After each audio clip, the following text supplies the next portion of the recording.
Vocês estão cansados?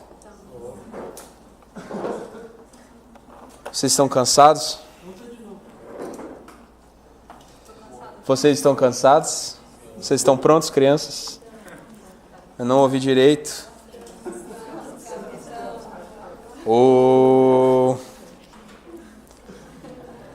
Bom, Marcos capítulo 13, certo? Já tem um tempão que a gente está vendo o Evangelho de Marcos, sabe? E eu fico muito feliz com isso, porque nunca na história desse país a gente não pegou um livro e foi tão longe, sabe? Sem pausas e sem interrupções. E a gente, nós estamos no 13º capítulo de um Evangelho que tem 16 capítulos. A gente está, realmente, né? A gente viu na semana passada que eram os 6 últimos dias de Jesus, né? A gente já está nos 6 últimos dias da história de Jesus. Isso, ao mesmo tempo, é muito legal, porque a gente conseguiu ir muito longe. A gente não... Sério, a gente foi muito longe. Mas tem um porém. Nós estamos chegando no final da história. E queria que vocês abrissem a Bíblia de vocês não em Marcos 13, mas em Marcos 8. Porque em Marcos 8 tem uma coisa bem interessante. Vocês sabem que é meu hábito, eu gosto de ler para vocês. Se vocês quiserem acompanhar, podem ler, mas eu gosto de ler para vocês. Não pedir a vocês que leiam junto para que vocês possam se concentrar em ouvir. Lembra? Ouvir da fé. É engraçado que a gente tem um monte de referências para puxar das mensagens anteriores, né? A gente tem toda uma construção que a gente está fazendo. Isso é muito legal, porque a gente pode trazer muitas coisas.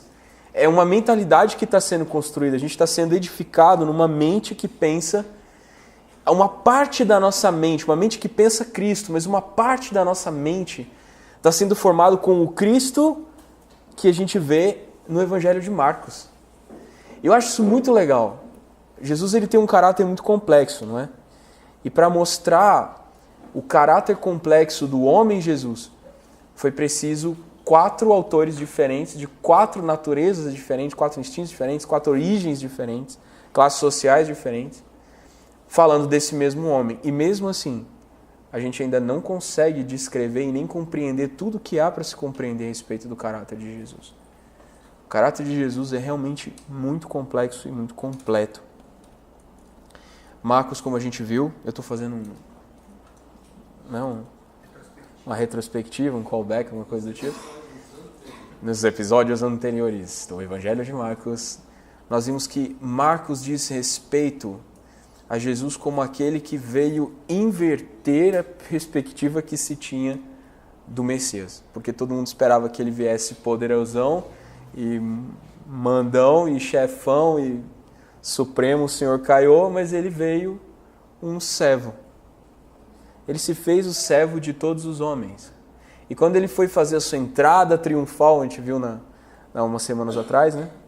Foi fazer a sua entrada triunfal na cidade na qual ele reinaria, na qual todos os reis da dinastia da qual ele pertencia, ele era filho de Davi, descendente de Davi, todos os reis da descendência de Davi reinaram naquela mesma cidade e entraram por aqueles, não exatamente pelos mesmos, mas por portões análogos àqueles e fizeram grandes, e ele entrou num jumento, não é? Humildão. E não era nem um jumento muito experiente, era um jumento que nunca tinha carregado ninguém, então vamos dizer que não era um jumento lá muito bom em carregar pessoas, talvez. Mas deu tudo certo. Tipo isso, entrou no Corsinha do Charles. No Corsa Hatch Banco. Mas ele não tem o Corsa Hatch mais. Essa piada não vai funcionar nunca. Entrou no Uno do Charles. É muito mais humilde. É muito mais jumento. Mas a verdade é que existe uma outra perspectiva a respeito dele que ele subverteu, que é a que aparece em Marcos capítulo 8. Vocês sabem, essa história de Messias não era novidade. O povo de Israel, eles esperavam esse cara, o Messias, né? E que em grego é o Cristo. Por isso que é Jesus Cristo, porque é Jesus o Messias. E eles tinham a perspectiva de que quando ele viesse, ele viria com grande poder, com grande glória, com muitos exércitos e riqueza, e ele ia pisar debaixo dos pés todos os inimigos de Israel. Os inimigos de Judá, no caso, dos judeus, porque é o que tinha sobrado depois de tanta destruição. Essa era a perspectiva deles. Mas aí é interessante a gente pensar nisso, que Jesus levou eles para um lugar secreto lá, um lugar deles, e falou assim, lá em Cesareia, né? Falou assim, quem vocês pensam que eu sou?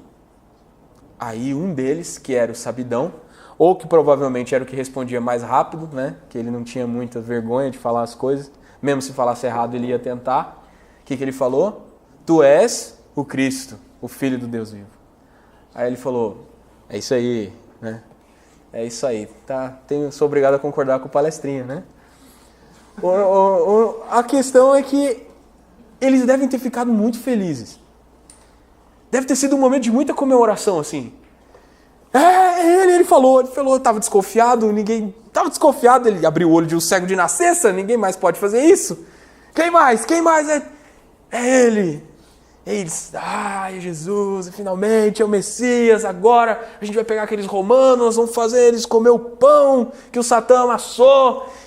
Aí Jesus chamou eles aqui, legal, vem cá, deixa eu falar uma coisa para vocês.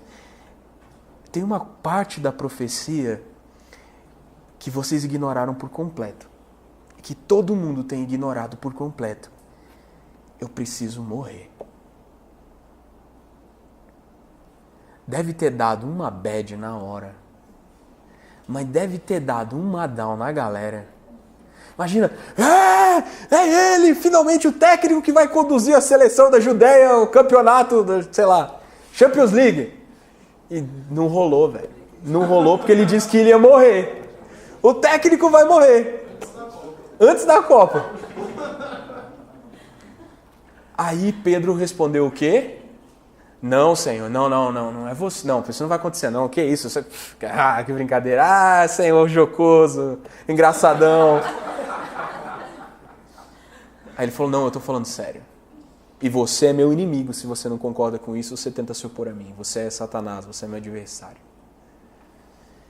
Isso deve ter deixado todo mundo muito pistola, assim, muito maluco. Cara, e agora, velho? O que vai rolar? Ele não é o rei? Ele falou que era. Mas ele falou que vai morrer. Eu vi que tinha um negócio desse, mas não achei que era com ele. Eu achei que era com o outro. Né? Porque os próprios fariseus e saduceus, quando ensinavam a lei, eles sempre enfatizavam o reinado de Cristo e nunca o servo sofredor. Eles sempre enfatizavam a glória do rei, mas nunca que caminho havia para que o rei obtivesse essa glória. Que ele teria que dar a sua vida em resgate pela vida de muitos. E Jesus falou assim, cara, eu não posso cumprir só metade da profecia. Ou eu cumpro toda, ou eu não sou o Cristo. Então eu vou cumprir ela inteira. E a partir daí, talvez os discípulos tenham ficado muito confusos a respeito da identidade de Jesus. Não necessariamente da identidade, porque da identidade eles estavam certos, afinal ele tinha afirmado que ele era o Cristo, mas eles estavam muito confusos, talvez, de que maneira ele iria fazer aquelas coisas. Porque seria pela morte, eles sempre pensaram que seria pela guerra. Muitas maneiras de você vencer um adversário, né? Guerrilha, terrorismo, fazendo ele desistir, muitas maneiras. Mas Jesus não usaria nenhuma daquelas, ele usaria a própria morte como ferramenta para a vitória. Que maneira incomum, não é? De obter um reino. E 4 discípulos se aproximaram de Jesus para tirar essa história limpa. E foi exatamente aí, né? Agora que a gente acabou a introdução, aí começa Marcos capítulo 13. Marcos capítulo 13 fala de um momento em que os discípulos estavam levando Jesus. Jesus tinha passado boa parte do seu ministério na Galileia, ele estava entrando na Judéia, tinha feito a entrada triunfal na cidade, e os discípulos foram com Jesus e levaram Jesus para, não necessariamente conhecer, porque muito provavelmente ele já conhecia, né? Ele já conhecia o templo, já havia estado no templo antes, mas eles estavam fazendo uma visita guiada. Jesus, visita guiada ao templo de Herodes, né? Ao templão. Olha, Jesus, essas pedras, que legais. E eram pedras impressionantes mesmo. Algumas pedras tinham 11 metros de comprimento por 5. 11 por 5 metros. É pedra, cara. 11 metros de pedra. Eu acho que isso aqui não tem 11 metros. Tem? Não sei. Acho que isso aqui não tem 11 metros. É uma pedra inteira, cara. É muita pedra. Você imagina um edifício feito com pedras desse tamanho? Isso aqui, uma pedra era um edifício, né? O cara morava dentro da pedra, inclusive.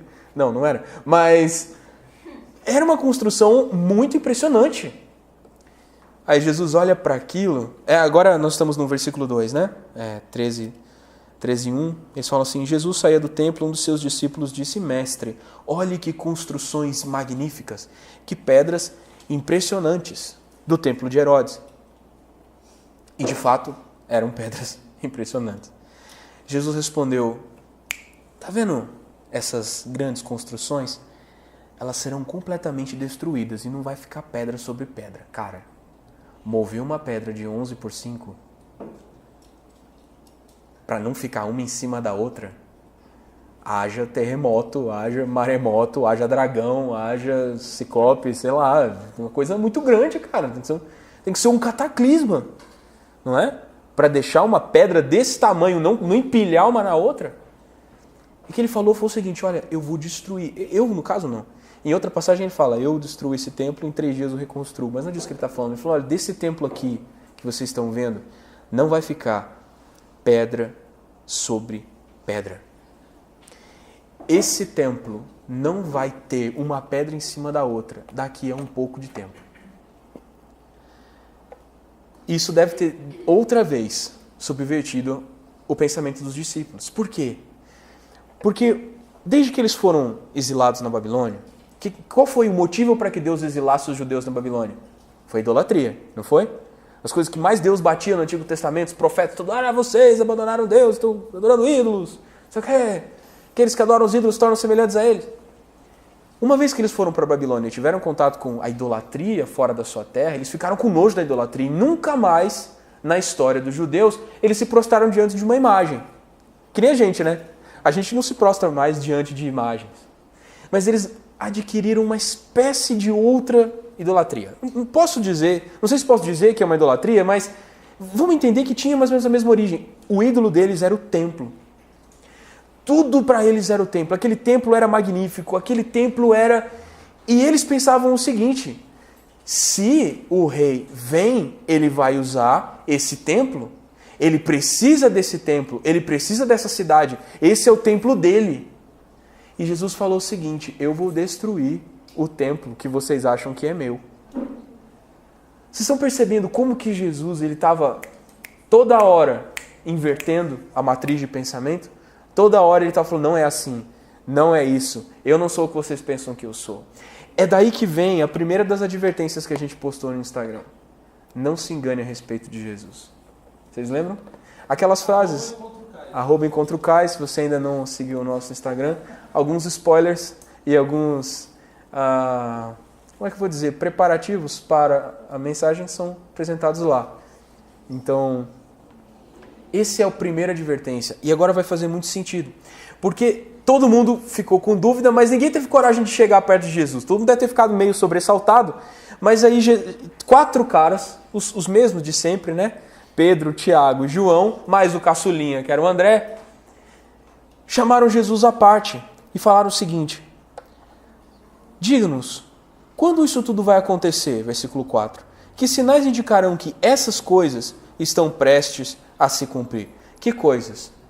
A destruição do templo. Essa era a coisa que eles estavam mais preocupados. Senhor, quando que essas profecias que você faz vão se cumprir? Não é?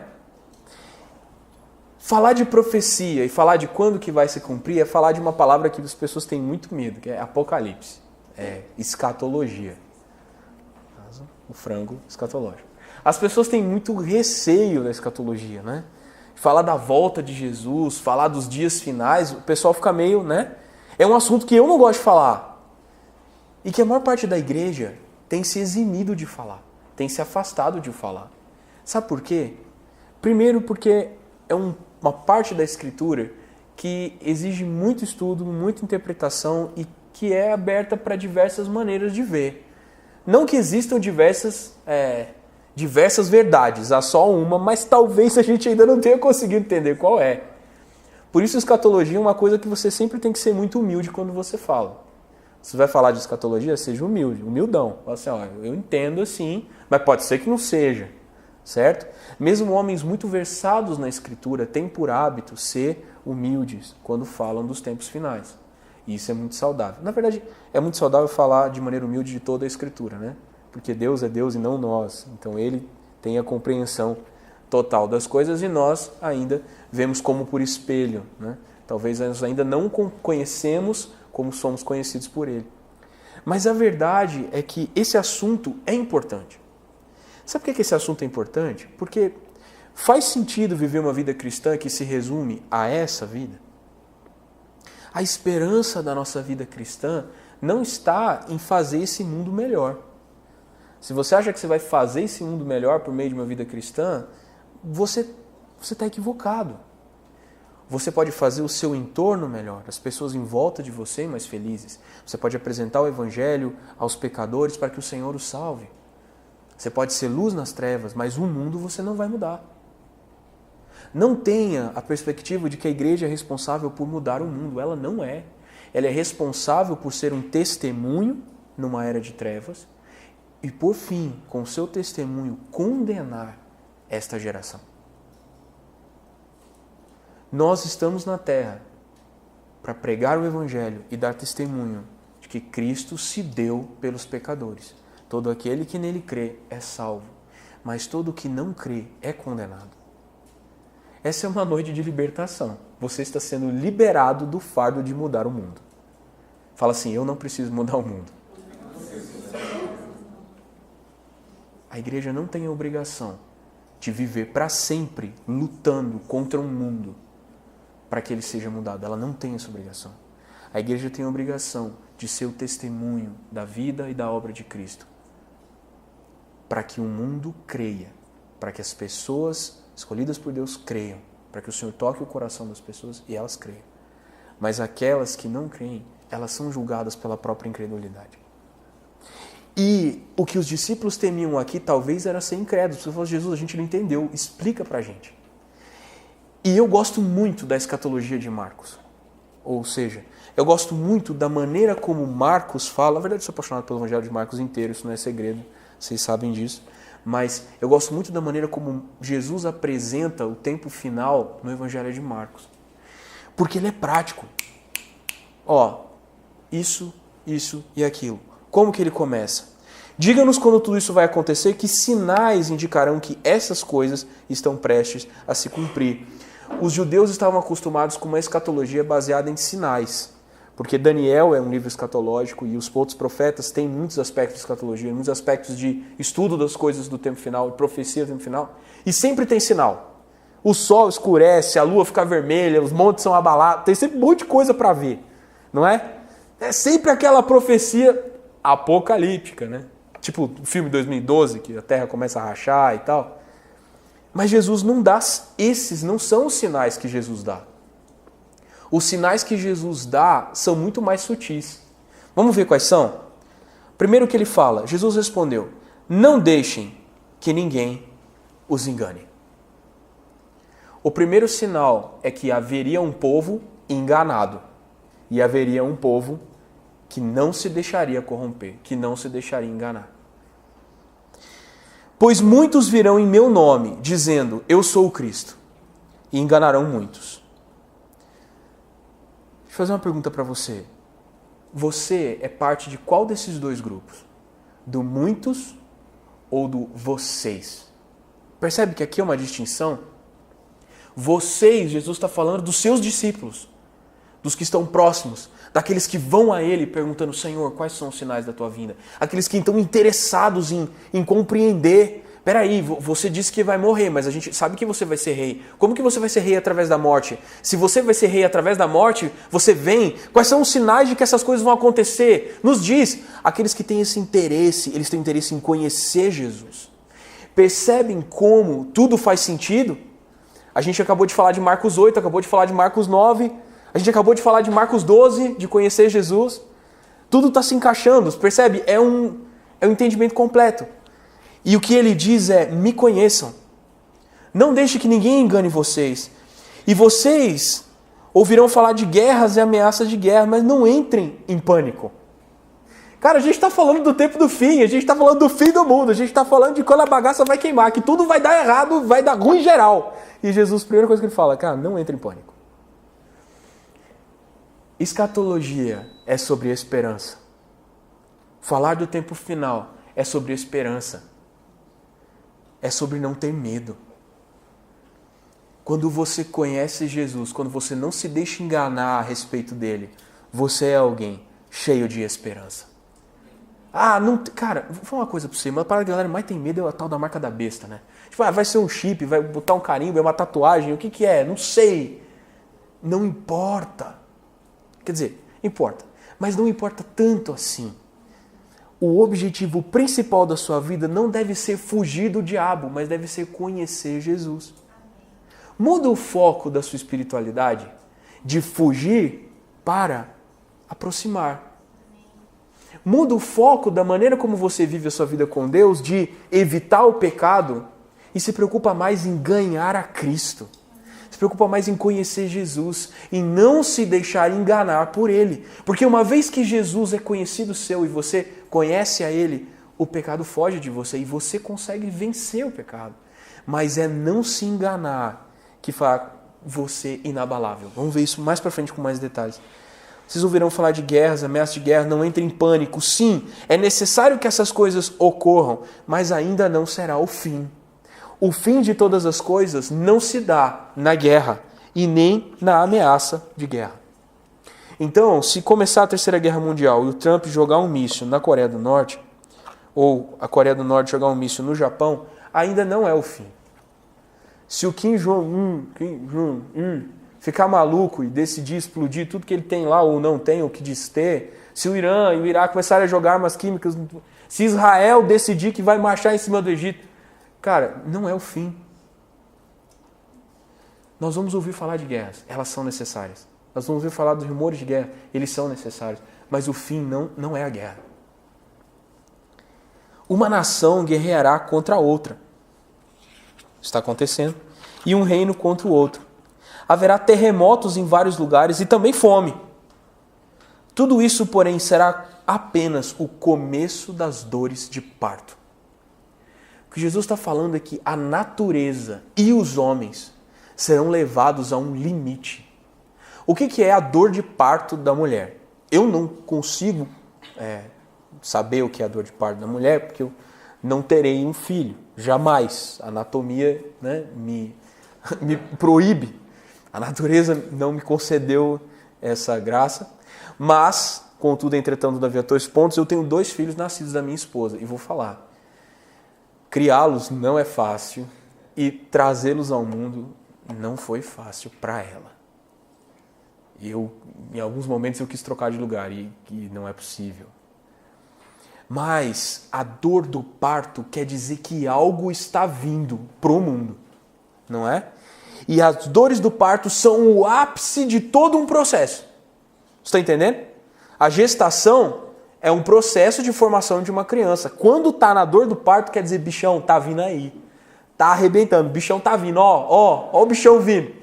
Não é? A dor do parto é o cúmulo, é o maior momento, é o momento de maior intensidade. É agora, vai acontecer. Entendem? Mas ainda é como o começo da dor de parto. E aí Jesus faz uma advertência. Tenham cuidado.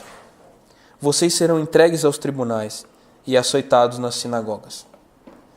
Tribunais, eu entendo que diz respeito a um governo humano, a um governo civil, né? Tribunal geralmente é governo civil, você ofendeu de alguma forma a Constituição, talvez, e você está sendo entregue a um tribunal, você foi processado. Mas aqui ele fala de sinagoga, e sinagoga era a casa de reunião, era o local de reunião, era, entre aspas, gigantes, a igreja dos judeus. Ele está falando de uma igreja que persegue. Persegue quem? O mundano? O iníquo? Não. Ele está falando de uma igreja que persegue o vocês. E a quem esse vocês se refere? Aos discípulos de Jesus. Aqueles que não se enganam a respeito dele. Perceba que haverá uma verdadeira religião, haverá um povo verdadeiramente ligado a Jesus. E esse é o vocês. mas haverá muitos, e esses muitos estarão enganados a respeito dele, e até a religião se levantará contra aqueles que têm o verdadeiro conhecimento de Jesus. Então, se você é um cristão verdadeiro, você será perseguido pelo mundo, odiado pelo mundo, mas também será perseguido pelos religiosos. Os falsos cristãos, os falsos religiosos, os pretensos religiosos, que estabelecem uma religião humana no lugar do verdadeiro ligar de Deus, religar de Deus que é Cristo. Vocês conseguem perceber isso? Você está pronto para ser perseguido por causa do conhecimento de Jesus? Estou. Estou pronto para ser perseguido pelos meus amigos do mundo, mas eu talvez não esteja pronto para ser perseguido pelos falsos cristãos. E aí há muita decepção, tristeza, engano. A gente, cara, mas como assim está se levantando? Por que as pessoas estão falando mal de mim, às vezes dentro da minha comunidade de fé? Atente que talvez dentro da sua comunidade de fé haja vocês e muitos. Haja os que estão enganados a respeito de Jesus. Agora, se você é um perseguidor, se você é alguém que tem se levantado contra seus irmãos e perseguido aqueles que conhecem Jesus, talvez você ainda não o conheça de fato. Aqui há dois lados. Talvez você venha se tornar um perseguidor. Conhecer Jesus, de fato, nos liberta disso. Vamos seguir? Por minha causa serão julgados diante de governadores e reis. Essa será a sua oportunidade de lhes falar a meu respeito. Isso se cumpriu muito nos primeiros séculos da igreja, né? Até o século III, se não me falha a memória, a igreja foi muito intensamente perseguida e eles eram levados a tribunais, e esses tribunais eram a oportunidade que eles tinham de falar para os governadores da época, para os reis e poderosos da época, a respeito de Jesus.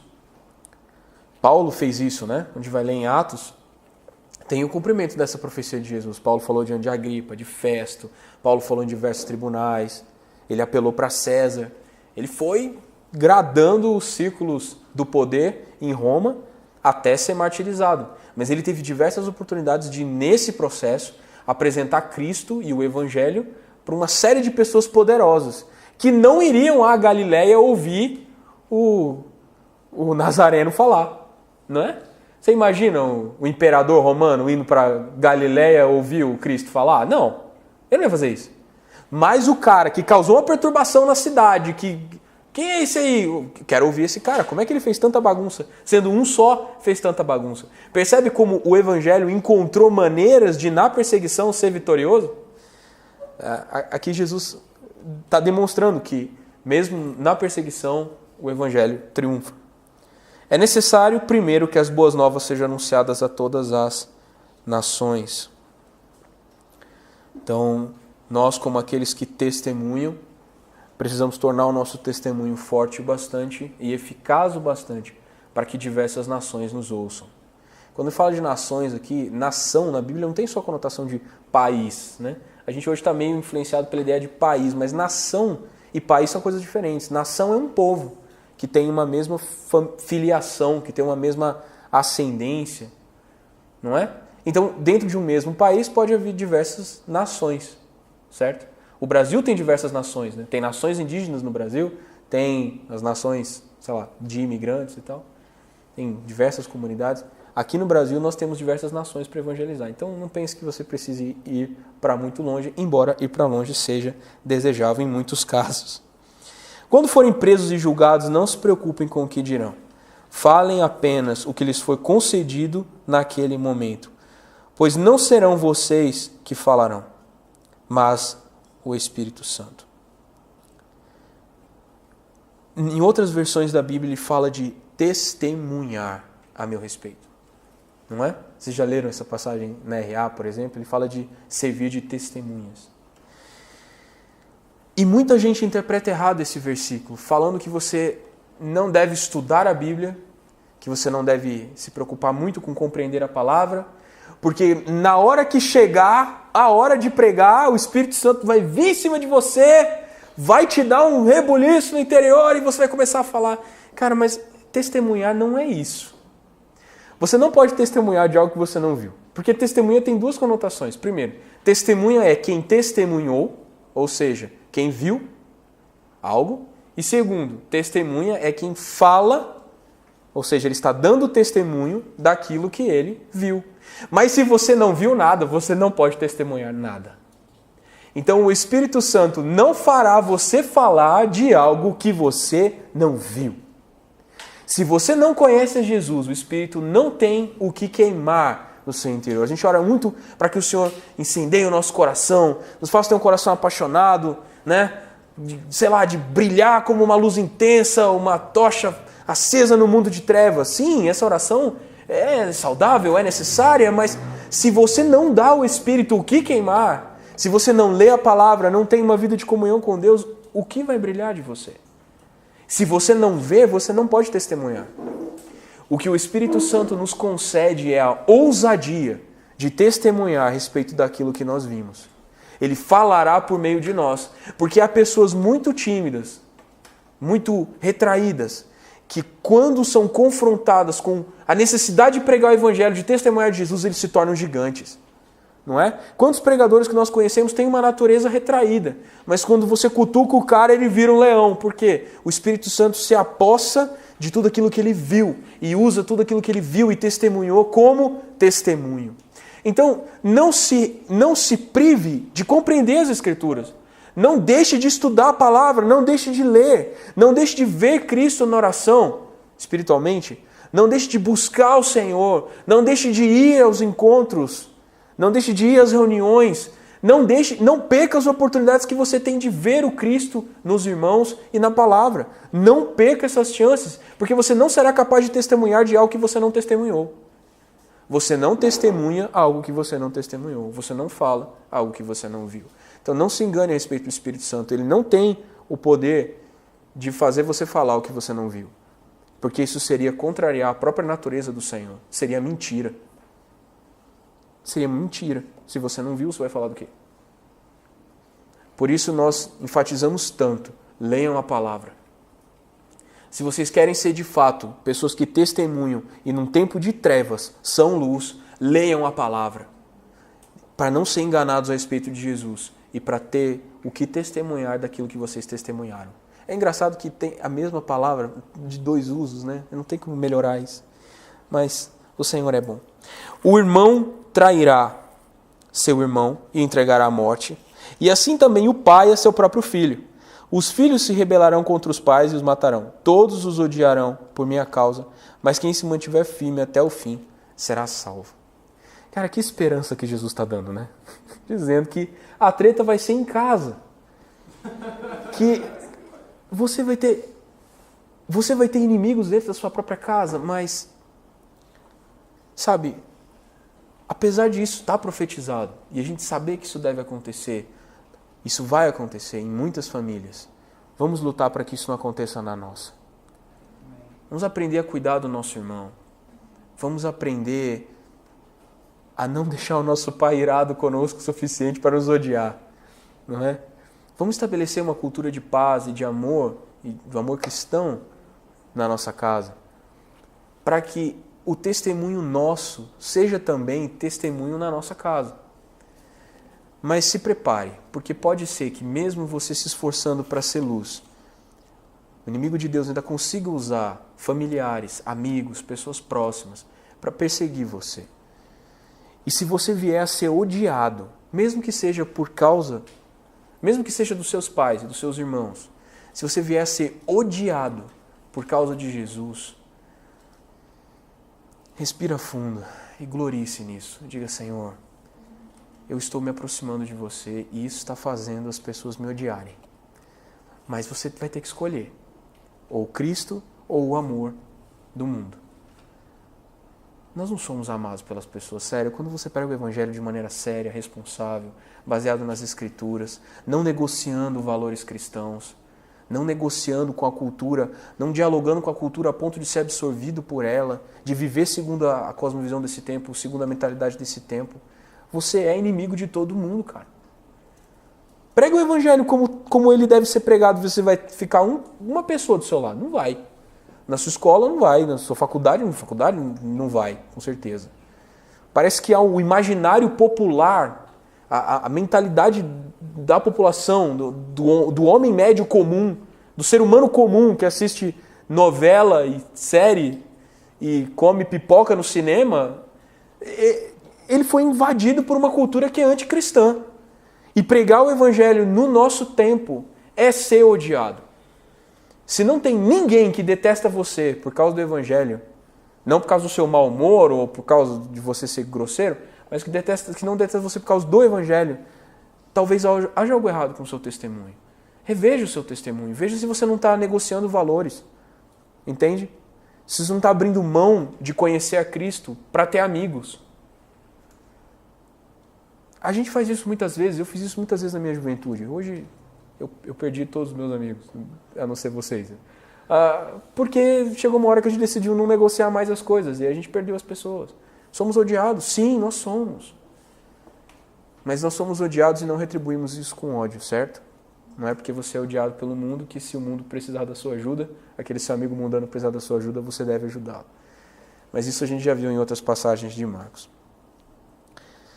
Quem se mantiver firme até o fim será salvo.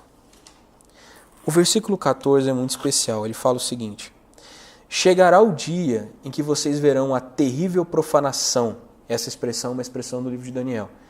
No lugar em que não deveria estar. Leitor, preste atenção. É engraçado que na própria redação, no próprio texto de Marcos, o autor escreveu: leitor, preste atenção, sabe? Quer dizer, ele colocou uma nota aqui. Ele quebrou, é verdade, ele quebrou a quarta parede. O cara quebrou a quarta parede. Ele estava falando aqui, ele virou para a câmera e falou: ó, preste atenção, né? Quebrei a quarta parede. Essa terrível abominação que ele está falando é um evento específico, remetendo a algo que os judeus viram acontecer algumas vezes. Por exemplo, quando Antíoco Epífanes ele sacrificou uma porca no altar do templo. Vocês sabem que isso aconteceu? Uma porca sacrificada no templo quando o segundo templo foi arrasado por Antíoco Epífanes. Antíoco Epífanes, é um nome bem complicado. Foi um rei que, enfim, perseguiu os judeus. Mas aqui ele está falando de uma desolação que ainda viria a acontecer. Há correntes escatológicas que definem isso de diversas maneiras, mas eu quero fazer uma aplicação prática para vocês. Aqui ele fala de uma profanação que está no lugar em que não deveria estar. Certo? Alguma vez você já viu a abominação ou algo maldito no lugar santo? A gente tem visto muito isso. Igrejas e grupos cristãos, comunidades de fé, grupos livres, cristãos, casas de cristãos, famílias de cristãos, que não se importam em ter coisas abomináveis na sua casa, na sua igreja, no seu lugar de adoração. Há muitas pessoas que não têm se importado com trazer aquelas coisas que Deus odeia para dentro da igreja, para dentro do local de culto, para dentro do ambiente de culto.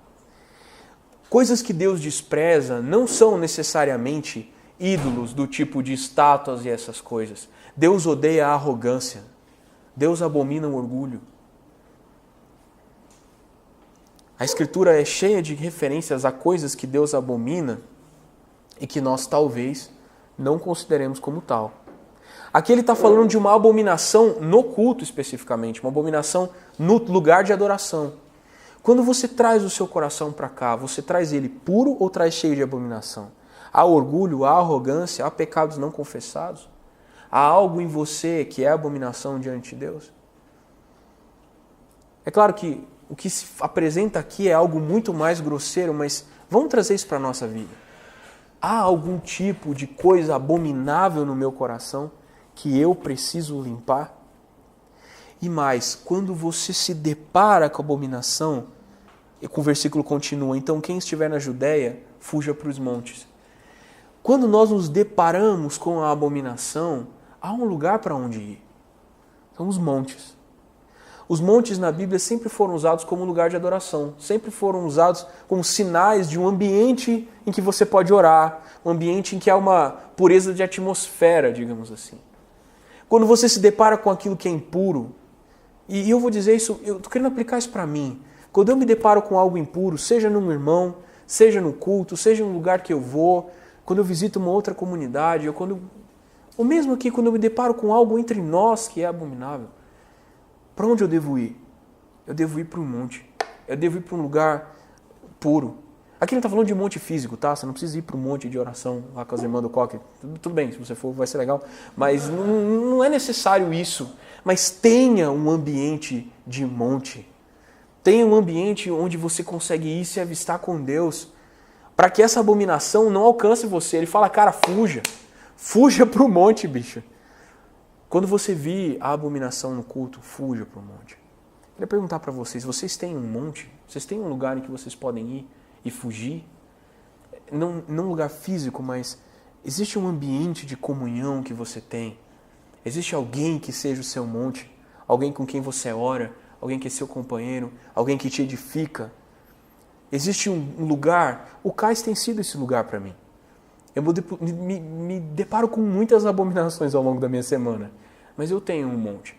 Eu tenho a comunhão com vocês. Mas só o cais não pode sustentar a minha vida cristã. Só as reuniões que eu participo não podem sustentar a minha espiritualidade. Eu preciso me deparar com os meus montes diversas vezes durante a semana. Preciso ir ao Senhor. Há pessoas entre vocês que me edificam, que se encontram comigo durante a semana, que oram por mim, me mandam mensagens no WhatsApp, que eu sei que estão intercedendo, que me alimentam. Há pessoas que cuidam. Esses são os meus montes. Agora, deixa eu te perguntar, você tem essas pessoas na sua vida? Na sua experiência? Há alguém que seja esse monte para você? Vamos praticar isso. Vamos ter pelo menos uma pessoa que possa ser chamado de nosso companheiro, que nos leve a esses lugares. E ele continua falando, quem estiver na parte de cima da casa, não desça, nem entre para pegar coisa alguma. Quem estiver do campo, não volte nem para pegar o manto. Quer dizer, você está indo para o monte, você está fugindo, você vai para o alto da montanha é frio, mas tu não pode voltar nem para pegar o manto. Não desça para buscar coisa nenhuma. Nessa fuga, seja na fuga que nós faremos no tempo final, quando de fato a abominação consumada se manifestar, seja hoje, das abominações com as quais nós nos deparamos, as coisas não podem importar. Cara, hora do monte, larga as coisas. Meu Deus, preciso ir para o monte. Larga as coisas. Não se preocupa com o casaco, não se preocupa com o celular, não se preocupa com, sei lá, o que é que prende você? O que é que você sairia correndo? Ah, esqueci. Sei lá, a palheta para tocar violão, o próprio violão, né, no meu caso. Eu estou sempre andando com o violão na mão. Dá trabalho fugir, subir uma montanha com o violão, deve dar um trampo e tanto. Na hora do vamos ver, eu vou ter que deixar para trás. Na hora do monte, as coisas não importam. Mas ele continua falando o seguinte, que terríveis serão aqueles dias para as grávidas e para as mães que estiverem amamentando. Lembra que ele falou lá como que dores de parto? E aqui ele está falando de novo dessa figura. De uma mulher que tem uma criança. De uma mãe que tem um bebê. Por que ele está falando aqui de mãe? Isso aqui explodiu minha cabeça. Porque a mãe não pode deixar o bebê. Como é que a mãe vai deixar o bebê? Você viu uma mãe que deixa o bebê? Não deixa. Não tem mãe que esqueça de dar de mamar para a criança.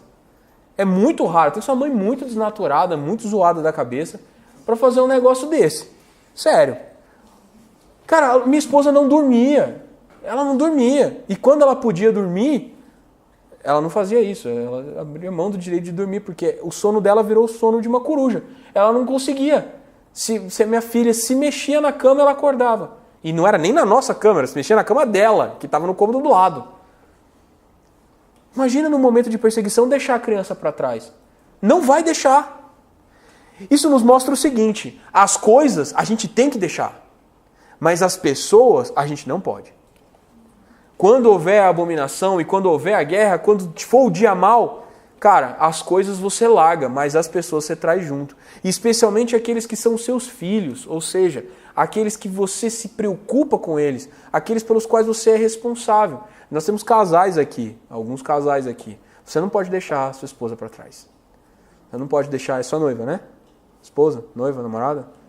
Namorada. Você não pode deixar sua namorada para trás, cara. Não pode deixar sua namorada para trás.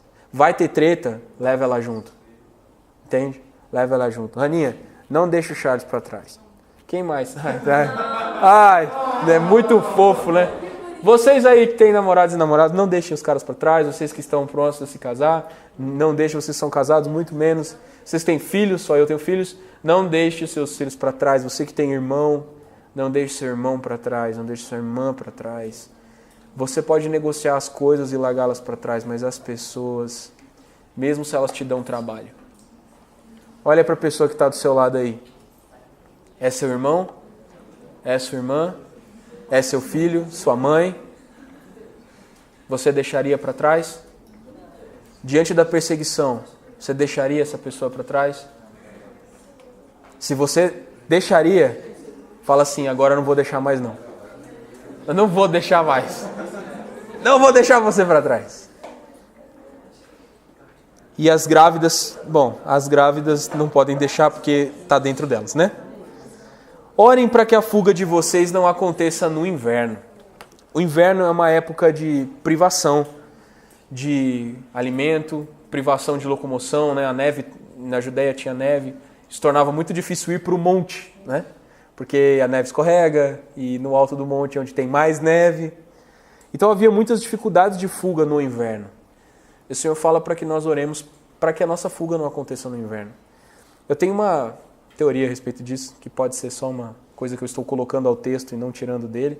Aqui o que ele está falando é de inverno mesmo, literal. Mas nós temos invernos na nossa vida, né? E todos nós temos dificuldades com os invernos. Tem dia que você não está bem, não é? Tem dia que o sol parece que acordou meio azul em vez de amarelo. Aí você está meio... Se você for o Charles, talvez. Talvez, se você for o Charles.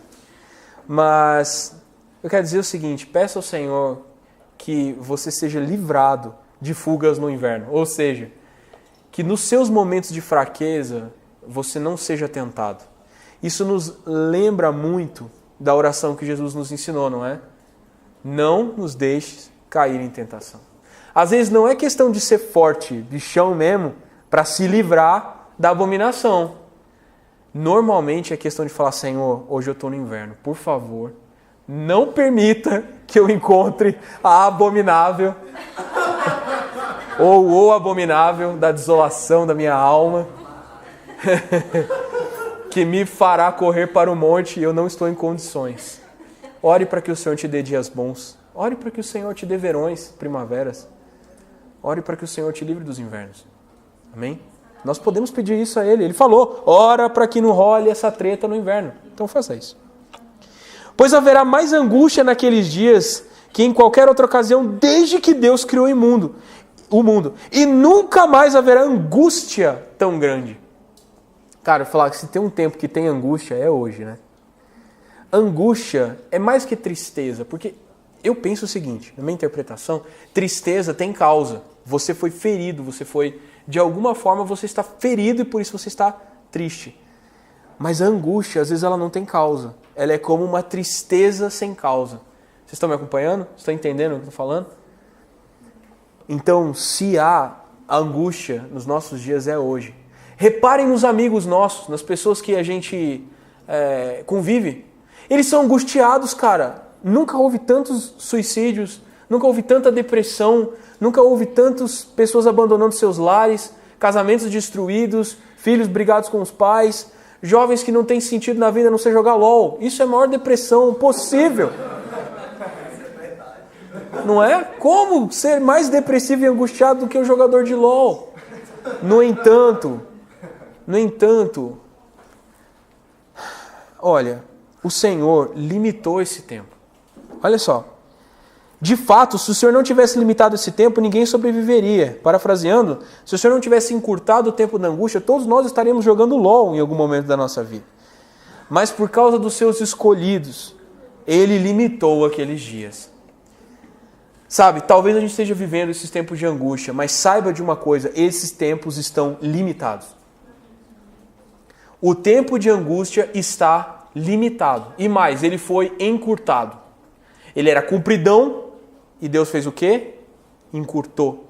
Por quê? Porque há um povo de escolhidos de Deus que vai sobreviver a esse período. E aí ele fala o seguinte, portanto, se alguém lhes disser, vejam, aqui está o Cristo, ou vejam, ali está ele, não acreditem.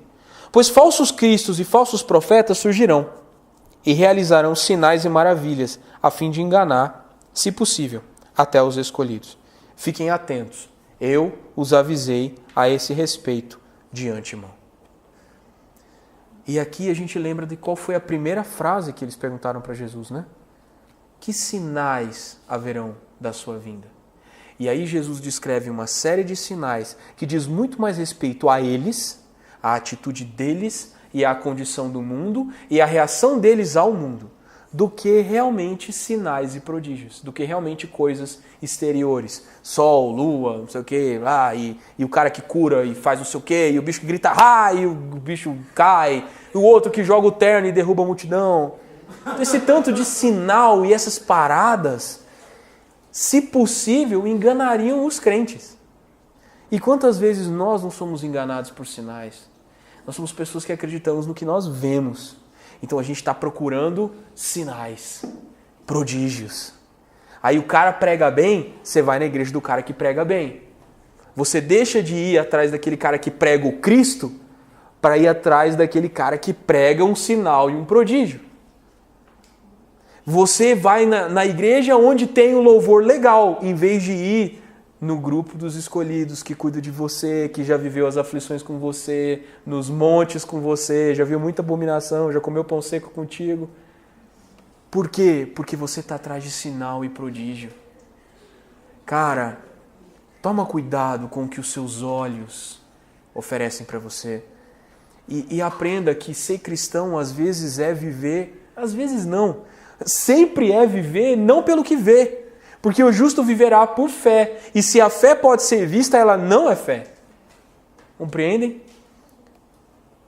Busquem a edificação, busquemos os encontros, busquemos os ambientes em que há a profecia de Deus, a ministração e tal. Tudo isso é muito bom, mas cuidado para não viver uma vida atrás de sinais e prodígios e por causa deles você ser enganado a respeito de Jesus. Porque, se possível, os próprios eleitos serão enganados ou serão tentados. Enganar, se possível, até os escolhidos. Não acreditem se alguém disser que é Jesus. E ele não está falando aqui de coisas ridículas como o Henrique Cristo, por exemplo. Ele não está falando disso. Ele está falando de quem se coloca num caráter messiânico. Certo? Quem está querendo construir um paraíso na terra, por exemplo, e dizendo assim, eu sou esperança para essa nação, eu sou o cara que vai trazer paz e justiça. Paz, justiça e alegria são atributos do reino de Deus. A menos que ele fosse Cristo, o que ele não é, não existem paraíso na terra. Ninguém pode trazer justiça, paz e alegria a não ser Cristo. E enquanto ele não vem, o que a gente tem é guerra, rumor de guerra, dor de parto, terremoto, fome, abominação e montanha. Nessa ordem.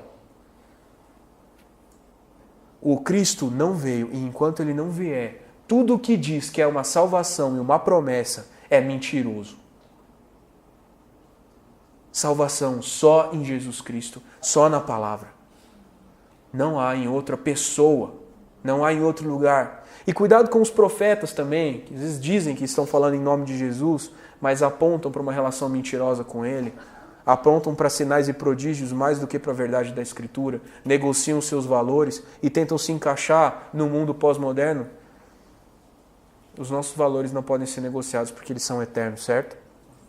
Coisas eternas nunca deixam de ser modernas. Nada mais moderno do que a eternidade. Fiquem atentos, eu os avisei a respeito de antemão. Naqueles dias, depois da angústia, ou seja, depois que o servidor de Ló cair, o sol escurecerá, a lua não dará luz, as estrelas cairão no céu, os poderes serão abalados, então todos verão o Filho do Homem vindo nas nuvens com grande poder e glória. Aí, cara, acabou a guerra. Se tem um dia que eu espero com todas as forças da minha alma, é o dia em que eu vou escutar, seja lá o que for essa trombeta, mas eu vou escutar. Porque eu olho para vocês, eu olho para mim, eu olho para o que Deus tem feito nas nossas vidas e eu digo, os anjos virão nos recolher e nos levar para encontrar com Cristo. Seja isso na terra, no céu, atrás, embaixo, morto, vivo, não sei. Essa parte da história eu não consigo explicar com clareza, mas uma coisa eu sei. Todos verão o Filho do Homem vindo nas nuvens com grande poder e glória. Ele enviará seus anjos para reunir seus escolhidos de todas as partes do mundo, das extremidades da terra às extremidades do céu. Vou pular algumas partes porque eu gastei o tempo demais, mas eu queria realmente expor o capítulo todo. O versículo 29 diz: da mesma forma, quando virem todas essas coisas, saberão que o tempo está muito próximo, à porta. Nós estamos vendo essas coisas? Ou ainda não? Estamos vendo? Quem aqui já viu algum sinal da vinda de Cristo? Desses que a gente citou. Vocês já viram? Angústia está aí? Né? Fome? Sim. Guerra? Perseguição?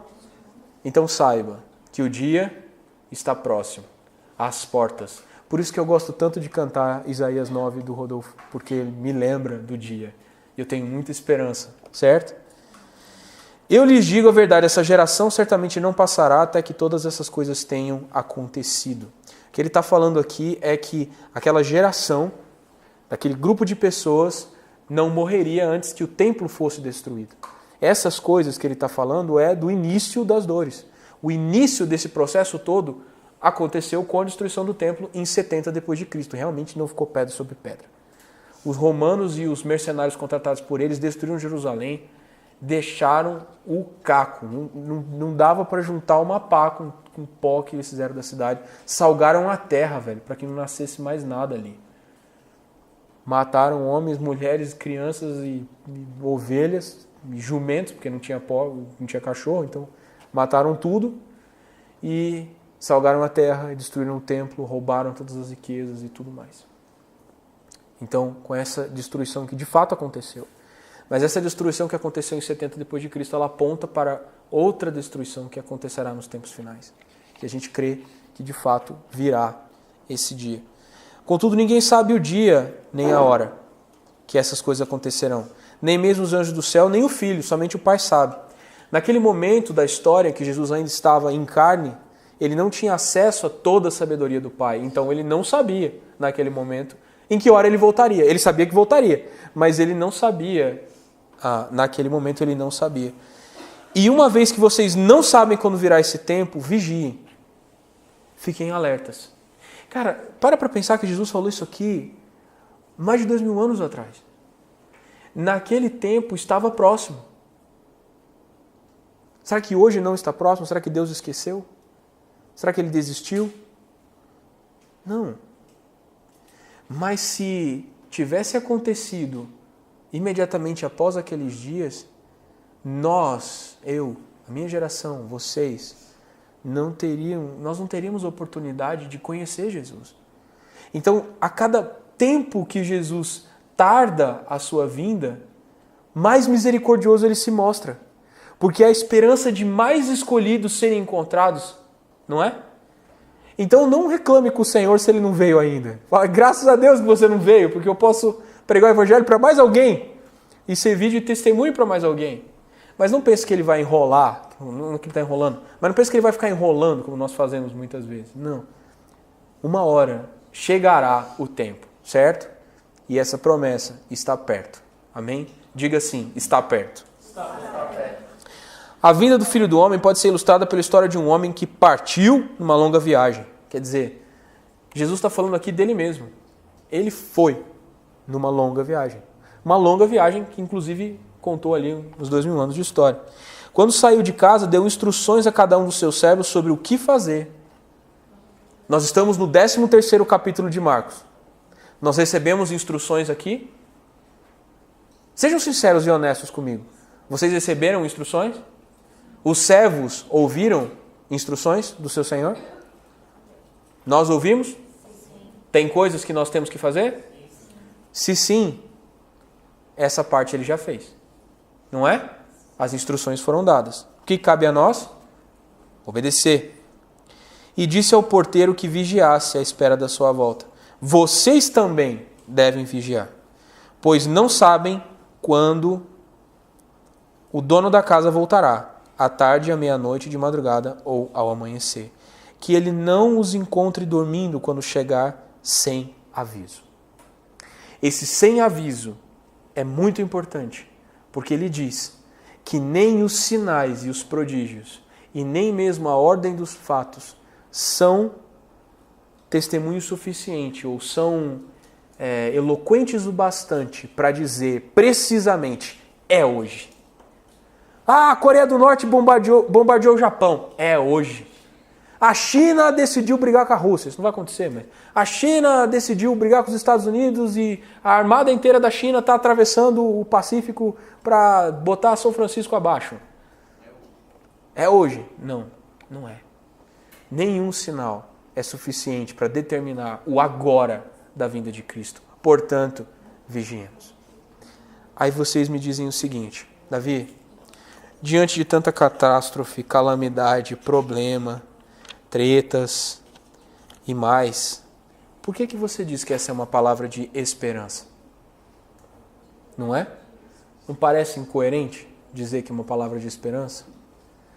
Sabe por que é uma palavra de esperança? Eu queria que vocês olhassem para mim e atentassem bem para isso agora.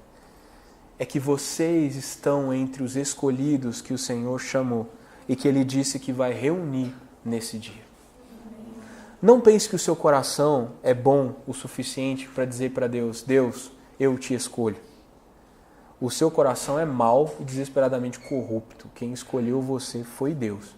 E se o seu coração reage ao amor dele a ponto de você se apresentar a Ele, a ponto de você vir a Ele e dizer, Senhor, eu te amo, é porque você é uma resposta ao amor dele primeiro por você. Toda atitude que nós fazemos de amor para com o Senhor, na verdade é uma resposta ao amor dele por nós. Toda escolha que nós fazemos em favor de Deus é, na verdade, resultado da escolha que ele fez a nosso respeito. Certo? Então, isso é uma palavra de esperança. Nós seremos reunidos todos e seremos todos apresentados diante do Senhor quando ele vier. Amém? Amém. Essa é a escatologia de Marcos 13. Eu queria apresentar para vocês essa noite. Infelizmente, eu acabei me alongando mais do que o necessário, vocês estão com sono e cansados. Eu consigo perceber isso e compreender. Mas havia necessidade de que tudo que foi apresentado aqui fosse bem explicado. A intenção do CAIS não é deixar vocês meninos para sempre. Vocês não podem ser meninos para sempre. Vocês precisam crescer. E crescimento vem com o genuíno leite da palavra. Mas não dá para ficar de leitinho para sempre. Tem hora que a gente vai ter que esticar um pouco, não é? Uma criança que vive de peito da mãe a vida inteira é um mongol gigante, vai ter algum problema sério quando ficar adulto e talvez não chegue a ser adulto jamais. Certo? Vamos agradecer ao Senhor por essa palavra. Levantem-se e vamos fazer uma oração.